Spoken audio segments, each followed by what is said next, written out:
Special biryani. রেস্টুরেন্টে বসে মাত্র 120 টাকায় নাকি অরিজিনাল ভেটকি মাছ দিয়ে ফিশ ফ্রাই, 30 টাকায় লাচ্ছা পরাঠা দিয়ে এগ রোল, জাস্ট মাথা নষ্ট।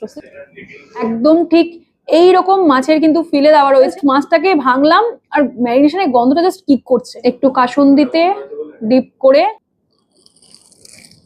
অরিজিনাল ভেটকির যে গন্ধ, সেই গন্ধটাই না আলাদা থাকে। পুরো অরিজিনাল ভেটকি দিয়েছে। Piping special biryani. আমাদের স্পেশালিটিটা হচ্ছে এটাই, আমরা লেগ পিস ছাড়া অন্য কোনো রকম কোনো পিস দিয়ে বিরিয়ানি করি না। মাত্র 120 টাকা। পিপিং রেস্টুরেন্টে নাকি মাত্র 120 টাকায় এইরকম বড় সাইজের একটা চিকেনের লেগ পিস দিয়ে চিকেন বিরিয়ানি সার্ভ করা হচ্ছে। এইরকম কিন্তু রাইস রয়েছে, দেখতে পাচ্ছ, একদম কিন্তু লং গ্রেন রাইস রয়েছে, ঝরঝরে রাইস, বেশ কিন্তু অয়েলি বিরিয়ানি। আর হোয়াইট রাইস তার সঙ্গে কিন্তু ইয়েলো রাইস মেশানো রয়েছে। পেঁয়াজের বেরেস্তাও কিন্তু ভর্তি করে দেওয়া রয়েছে। একটা বেরেস্তার মিষ্টি মিষ্টি একটা টেস্ট থাকে, গন্ধটাও বেশ সুন্দর বেরোয়। মানে অথেন্টিক কলকাতা স্টাইল বিরিয়ানির টেস্ট পাচ্ছি।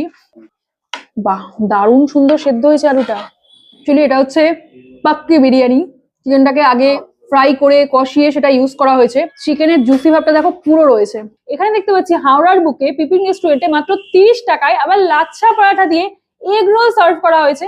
30 টাকায় লাচ্ছা পরাঠা দিয়ে এগ রোল, জাস্ট মাথা নষ্ট। সিরিয়াসলি জাস্ট মাথা নষ্ট, কি করে সম্ভব জানি না। এই রয়েছে লাচ্ছা পরাঠা, দেখতে পাচ্ছ বেশ কিন্তু মোটা রয়েছে। এটা দিয়ে কিন্তু রোল সার্ভ করা হচ্ছে। এগ রোলটা কিন্তু নো ডাউট 30 টাকায়, মানে একদম ফাটাফাটি। একদম ঠিক হাওড়া স্টেশন থেকে মোটামুটি 20 মিনিটের ডিস্টেন্স, বাই রোডেই তোমাদেরকে আসতে হবে। এটা হচ্ছে আন্দুল রোড, দানিশ শেখ লেন, এখানেই রয়েছে পিপিং রেস্টুরেন্ট। যারা যারা হাওড়া থেকে দেখছো অবশ্যই এই রেস্টুরেন্টের খাবার দাবার গুলো ট্রাই করে দেখো।